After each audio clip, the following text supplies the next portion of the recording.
बिस्मिल्लाहिर्रहमानिर्रहीम। 7.3 the source free RL circuit. अब हम जिस तरह ने आरसी पढ़ा है इसी तरह हम आरएल डिस्कस करेंगे। हमारे पास ये एक आरएल सर्किट है, आप ये देख लें। There is no source connected across the this circuit. ठीक हो गया। लेकिन हम क्या अज्यूम कर रहे हैं? We assume that the initial current flowing through the inductor is I वो करंट है जो इनिशियली एनर्जी स्टोर्ड हुई थी किसमें? इंडक्टर में, और वो करंट फ्लो कर रहा है सर्किट से। ठीक हो गया। कैपेसिटर में हमने ये बात कही थी, capacitor resist a change in the voltage. ठीक है जी। तो वोल्टेज की एनालिसिस हमने नहीं की थी। ठीक हो गया, वो भी सीरीज सर्किट था। यहां पर हम कह रहे हैं कि inductor resist a change in the current across it, तो करंट के साथ इसकी एनालिसिस नहीं स्टार्ट होगी। यहां पर एनालिसिस स्टार्ट होगी वोल्टेज के साथ। वहां पे वोल्टेज थी और करंट के साथ हमने IC प्लस IR किया था। यहां पर हमारे पास होगा करंट चेंज नहीं होगा, लिहाजा हम वोल्टेज के साथ VL और VR के साथ जाएंगे। वही नोड ले लेंगे, दो ब्रांचेस के दरमियान करंट फ्लो हो रहा है I। ठीक है जी। Applying KVL around the close loop, तो हम क्या हो जाएगा? VL plus VR is equal to 0। That is 7.15 the basic equation. और इनिशियल करंट जो कंसिडर कर रहे हैं अजम्पशन के अंदर, that is at time t is equal to 0, that is I0। ठीक है जी। और एनर्जी स्टोर्ड इनिशियली जो इंडक्टर के अंदर पहले से थी 1/2 L I0 स्क्वायर। ठीक हो गया। अब VL की पुट कर लें L di/dt और VI में RI, इनको सॉल्व कर लें di/dt प्लस R/L, L को डिवाइड कर लें बोथ साइड से इज इक्वल टू 0। इंटीग्रल ले लें from I0 to I। di है ना, यहाँ पे t का फंक्शन नहीं है, I का फंक्शन होगा। तो इनिशियल करंट कौन सा है? I0। फाइनल करंट कितना है? I। ठीक है जी। और ये है जी R/L dt with respect to time t। तो ये इनिशियल करंट 0 था। ठीक है जी। अब फाइनल कहां तक जाएगा? t तक जाएगा। इनको सॉल्व कर लें। ठीक है। और इसको रीअरेंज कर लें। आपके पास जो इक्वेशन बनेगी वो इंडक्टर की इक्वेशन बनेगी 7.18, that is IT is equal to I0 initial current into e raise to power minus R/LT 7.18। ठीक हो गया। इस इक्वेशन को हम क्या लिख सकते हैं? रीअरेंज करें अगर 7.18 को, तो हम ये भी लिख सकते हैं IT is equal to I0 e raise to power minus t divided by L by R क्यों लिया है? क्योंकि हमारे पास ये RL सर्किट है। क्या सर्किट है? RL। और RL का टाइम कांस्टेंट हम जब लेंगे डीके एनालिसिस के लिए, क्योंकि एक्सपोनेंशियल डीके फंक्शन है यहाँ पे, तो हमारे पास time constant of RL circuit is L/R। तो इस इक्वेशन को भी लिख सकते हैं t minus T divided by L/R। तो अगर हम इस इक्वेशन को इस तरह लिखें तो 7.20 हमारे पास आएगी IT is equal to I0 e raise to power minus t by tau, where tau is equal to L/R। और वही सेम जो एनालिसिस हमने RC में की थी V0 के लिहाज से, यहाँ पे I0 के साथ डिके होगा 1 time constant, 2 time constant, 5 time के साथ बिल्कुल 0 हो जाएगी। ये एनालिसिस हम कर चुके हैं, डिटेल के अंदर डिस्कशन इसकी RC के अंदर हमने कर ली है। ठीक है जी। Voltage drop across resistor IR से मल्टीप्लाई कर लेंगे। Power dissipation across resistor VRI या I स्क्वायर R, दोनों से आंसर सेम आना चाहिए। I0 square R e raise to minus 2t by tau. Energy dissipated across the resistor 0 to t P dot dt। इसको solve कर लेंगे तो आपके पास जो एनर्जी डिसिपेटेड होगी रेजिस्टर के क्रॉस, वो ये इक्वेशन बनेगी 7.23। एट टाइम t है, ये एट टाइम t है। WRT is equal to 1/2 L I0 square 1 minus e raised to power minus 2t by tau 7.23। But when t approaches to infinity for a long time, तो मतलब क्या हुआ? जो energy inductor के अंदर थी वो सारी की सारी रेजिस्टर के क्रॉस डिसिपेट हो जाएगी। तो क्या बनेगा? 1/2 L I0 square 1/2 L I0 square। ये वही एनर्जी थी जो इंडक्टर के अंदर इनिशियली मौजूद थी। ठीक हो गया जी। अब हम इसकी एनालिसिस को कंसिडर करेंगे। यहां पर वही बात है कि अगर हमारे पास वो कह रहा है कि अगर बहुत सारे रेजिस्टर होंगे तो एक रेजिस्टर निकाल लेंगे, L/R इक्विवेलेंट आ जाएगा, जिस तरह मैंने C में बात की थी। और अगर डिपेंडेंट एलिमेंट्स आ गए तो हम थेवेनिन थ्योरम को अप्लाई करके क्वेश्चन को सॉल्व करेंगे। ठीक है जी।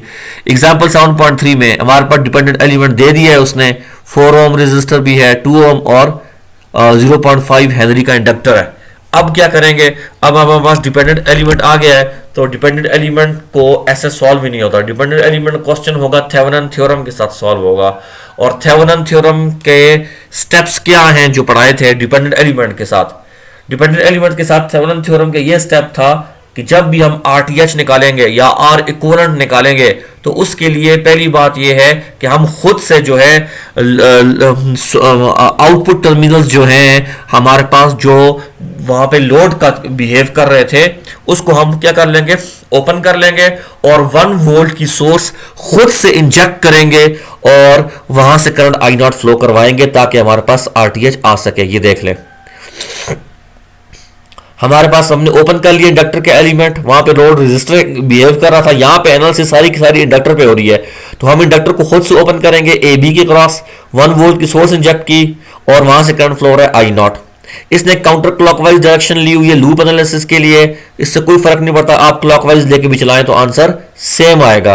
तो आपने केवीएल इक्वेशंस लिख ली 7.3.1, फिर 7.3.2 केवीएल की क्वेश्चन लिख ली, उसे हमने सॉल्व कर लिया, पूरी केवीएल लगा ली हमने, एनालिसिस की, तो हमारे पास I0 की वैल्यू 3 एम्पियर आई। ठीक है जी, जब I0 की वैल्यू 3 एम्पियर आई तो RTH क्या होगा, R थेवेनिन या R equivalent V0 by I0। V0 की वैल्यू 1 ली हुई है, I0 अभी निकाला है, I0 3 निकाला है तो 1/3 आ गया। लिख चुके ये RL सर्किट है, टाइम कांस्टेंट कितना होगा L बाय R इक्विवेलेंट, तो L की वैल्यू डाल दी, R इक्विवेलेंट की वैल्यू 3/2 यानी 1.5 सेकंड आ गया।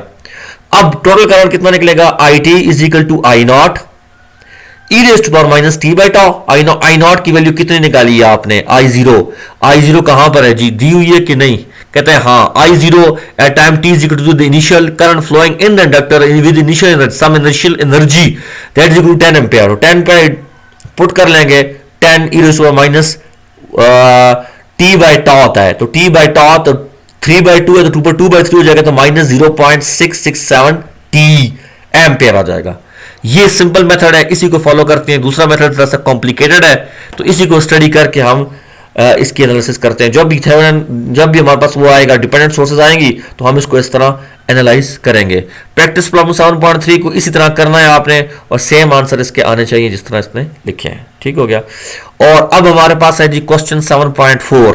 ठीक है जी, 7.4 क्वेश्चन है हमारे पास, और इसमें स्विच दिया हुआ है। ठीक है जी, हम सबसे पहले वही स्विच के तीन जो कंडीशंस हैं एट t लेस देन 0। पहले क्या था, स्विच क्लोज था। ठीक है जी, और क्लोज रहा लंबे अरसे के लिए, t इज इक्वल टू 0 पे ओपन हुआ, t इज इक्वल टू 0 पे ये ओपन हुआ है, तो उसका मतलब है t is equal to t less than 0 पे ये क्लोज था। जब ये क्लोज था तो डीसी एनर्जी लगी हुई है यहाँ पे, तो DC energy for long time inductor के लिए, तो इंडक्टर शॉर्ट हो जाएगा। ये देख लें, ये शॉर्ट हो गया। जब ये शॉर्ट हो जाएगा तो 16 ओम से करंट कोई फ्लो ही नहीं हो जाएगा, तो ये खत्म हो जाएगा, इसको लिखने की जरूरत ही नहीं है। तो 16 ओम खत्म हो गया, तो पीछे क्या बचा, 4 ओम 12 ओम, ये दो रेजिस्टर बन गए, ये शॉर्ट बन गया, और ये क्लोज था तो 2 वैसे का वैसे ही रहेगा और 40 रहेगा। ठीक है जी, अब हमने ये देखा है, अब हम ये कंसिडर कर रहे हैं कि हमारे पास जो करंट फ्लो हो रहा है, हम कंसिडर कर रहे हैं, एक करंट फ्लो कर रहे हैं I1 जो ले रहे हैं, जो सोर्स से निकल रहा है, और दूसरा करंट इंडक्टर से जो है वो ले रहे हैं, वो करंट वही है जो शॉर्ट सर्किट करंट है, या वो जो इनिशियल करंट हमने लिया था IT, वो वैसे का वैसे ही रहेगा। ठीक हो गया जी। अब हम क्या निकालेंगे, अब हम निकालेंगे जी इंडक्टर करंट। तो इंडक्टर करंट निकालना है, अब हम क्या करेंगे, इंडक्टर करंट हमने निकालना है IT। ठीक हो गया जी। आपके पास ये दो रेजिस्टर्स है, ये किस में है, पैरेलल में, तो 4 × 12 डिवाइडेड बाय 4 + 12 3 ओम आ गया। जब आपने इस सर्किट को सिंपल किया तो आपसे क्या रेजिस्टर आ गया, 3, 2 और 3 आपस में क्या हो गए, सीरीज में हो गए, तो 2 + 3 क्या हो जाएगा, 5 हो जाएगा। तो I टोटल करंट I1 जो सोर्स करंट है वो कितना हो जाएगा, I1 4 डिवाइडेड बाय 5 2 + 3 कितना हो जाएगा, 8 एम्पियर। 8 एम्पियर हो गया। ठीक हो गया। ये 8 एम्पियर आपने निकाला क्यों है, क्योंकि आपको इंडक्टर करंट की जरूरत है। तो इंडक्टर करंट हमारे पास निकलेगा, पैरेलल सर्किट आ गया है, ये पैरेलल सर्किट आ गया है, तो इंडक्टर करंट डिवाइडर से निकलेगा, और करंट डिवाइडर की शर्त क्या है कि पीछे हमारे पास सोर्स करंट होना चाहिए। तो सोर्स करंट आपने निकाल दिया है I1। अब करंट डिवाइडर लगाएंगे, किस में से करंट फ्लो कर रहा है, 2 में से, तो 2 का जब लेंगे करंट तो ऑपोजिट रेजिस्टर ले लिया 12 डिवाइडेड बाय 12 + 4 हो जाएगा। ठीक है जी, ये जरा गौर से देखें, इधर से हमने करंट लिया है IT, ये IT किस में से फ्लो कर रहा है, सॉरी इंडक्टर करंट किस में से फ्लो कर रहा है, इंडक्टर करंट से गुजर कर आ रहा है, ये इंडक्टर करंट पर 4 ओम रेजिस्टर से गुजर कर ये शॉर्ट सर्किट से आगे फ्लो कर रहा है। ठीक हो गया जी। किससे पास हो रहा है, 4 ओम से पास हो रहा है। तो इसके ऑपोजिट क्या है, 4 के ऑपोजिट 12 है, तो 12 डिवाइडेड बाय 12 प्लस 4। पीछे सोर्स कहां से आ रही है, ये देखें, ये I1 2 से गुजर कर यहां पे आ रहा है, इस नोड पे आ रहा है, इस नोड पे। तो सोर्स कितनी है, I1 निकाल दिया आपने 8, तो 8 into 12 divide by 12 plus 4 6 ampere आ गया total inductor current less than 0 पे। अब t इज इक्वल टू 0 पे ओपन हुआ, t इज इक्वल टू 0 पे दूसरा केस ओपन हुआ। ओपन जैसे ही हुआ, इंडक्टर की प्रॉपर्टी क्या है, resist in change in current, तो करंट नहीं चेंज होगा, तो t इज इक्वल टू 0 पे भी सेम रहेगा। ये आप देख लें, t is equal to 0 is same as t less than 0 I 0 minus that is same as 6 ampere. ठीक हो गया। अब t greater than 0, t greater than 0 का मतलब है ओपन हुआ और ओपन ही रहा। जब ये ओपन रहा तो क्या मतलब हुआ, 2 ओम खत्म हो गई, पीछे से 40 वोल्ट भी खत्म हो गई, आपके पास सिर्फ ये नेटवर्क बच गया। ये देख लें, ये नेटवर्क बच गया। ये नेटवर्क कैसे मॉडल हुआ, ये देख लें, 12 4 16 और ये 2 हेनरी का जो हमारे पास 2 हेनरी का जो वो है इंडक्टर है, वो वैसे का वैसे ही आएगा। अब हमारे पास आर इक्वलेंट निकालनी है। 12 और 4 आपस में क्या है, सीरीज में 16 हो जाएगा। 16 और 16 आपस में पैरेलल में है, तो कितना हो जाएगा जी, 8 ओम आ गया। आर इक्वलेंट और टॉ कितना निकल जाएगा, L by R equivalent 2 by 8 1 by 4 आ गया। अब इंडक्टर का final current t greater than 0 पे, I T is equal to I naught, जो t लेस देन 0 पे था कितना था, चेंज नहीं हुआ था, 6 था, 6 वैसे का वैसे ही। E T minus toe 1 by 4 ऊपर चला जाएगा तो 4t आ जाएगा। ये आपके पास करंट आ जाएगा इंडक्टर का। सेम आपने प्रैक्टिस प्रॉब्लम 7.4 को भी इसी तरह एनालाइज करना है, और रेजिस्टर्स को पैरेलल सीरीज सॉल्व करेंगे, और जो शॉर्ट हो जाएगा उसको शॉर्ट रहने देंगे। t ग्रेटर देन 0 पे उसको ओपन था तो ओपन ही कंसिडर करके उसको पूरी एनालाइज करेंगे। तो सेम आंसर आपका आना चाहिए प्रैक्टिस प्रॉब्लम 7.4 में। आगे है जी एग्जाम्पल 7.5। एग्जाम्पल 7.5 में हमारे पास वो कहता है कि in the circuit shown I naught V naught I, तीन चीजें निकालने का कह रहा है। आई नॉट जो 6 से फ्लो कर रहा है, आई इंडक्टर करंट है आई टी, और वी नॉट ड्रॉप है 3 ओम का रेजिस्टर है।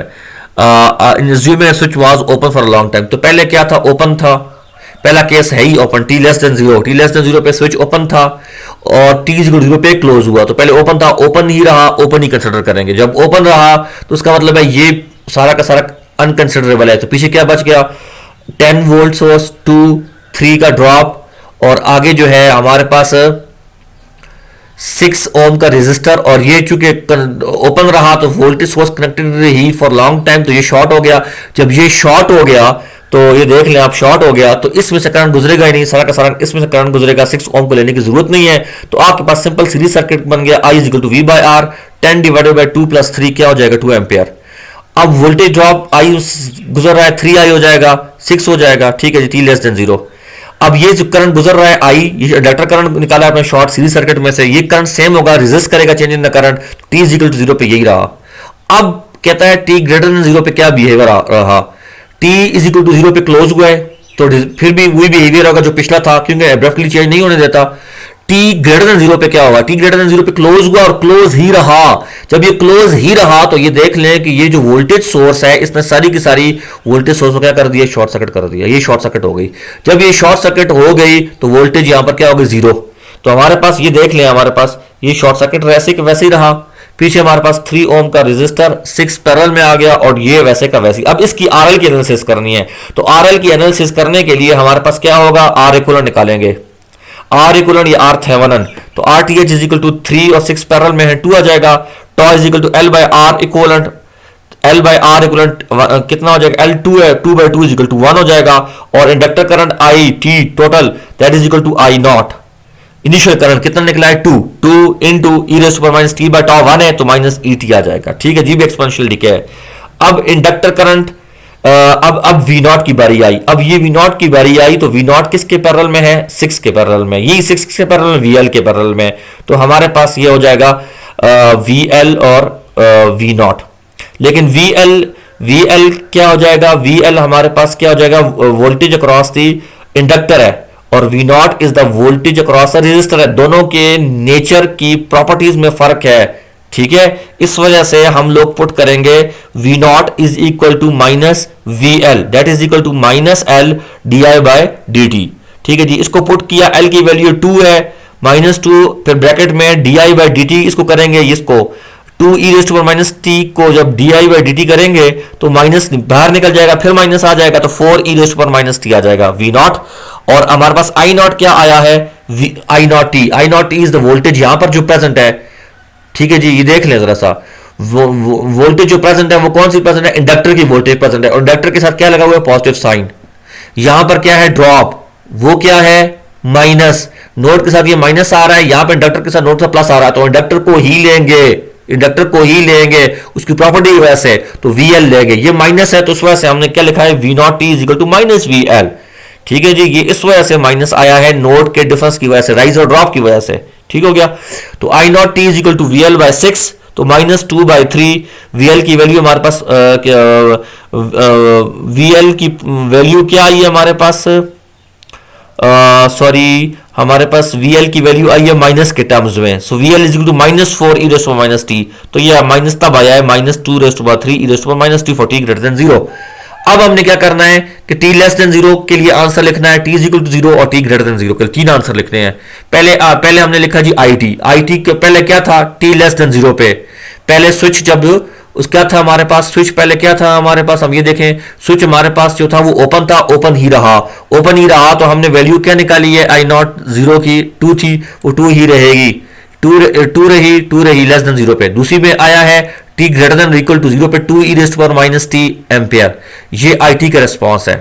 अब इस रिस्पॉन्स को प्लॉट करें तो ये देखें, ये आई टी की ऑन वाई एक्सिस है, टाइम ऑन एक्स एक्सिस है, 2 कांस्टेंट आया फॉर लेस देन 0 पे, ये देख लें ये 0 है, यहाँ पे 0 है, लेस देन 0 पे ये हमारे पास 2 कांस्टेंट आया, ये देख लें ऊपर।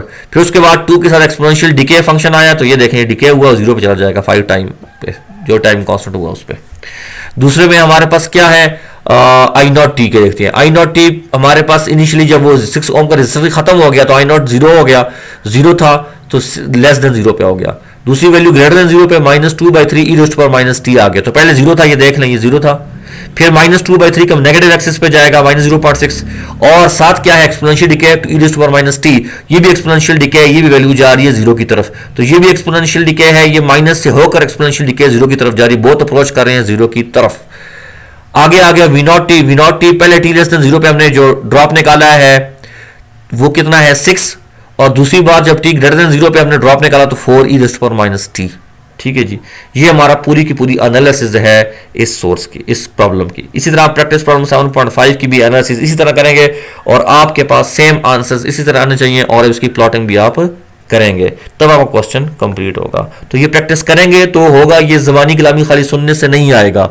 तो इसी तरह अगर हमारे पास फिजिकल एग्जाम में इंशाल्लाह हम आपसे इसी तरह के प्लॉट बनवाएंगे, पूछेंगे, तो आपने इसकी प्रैक्टिस करनी है।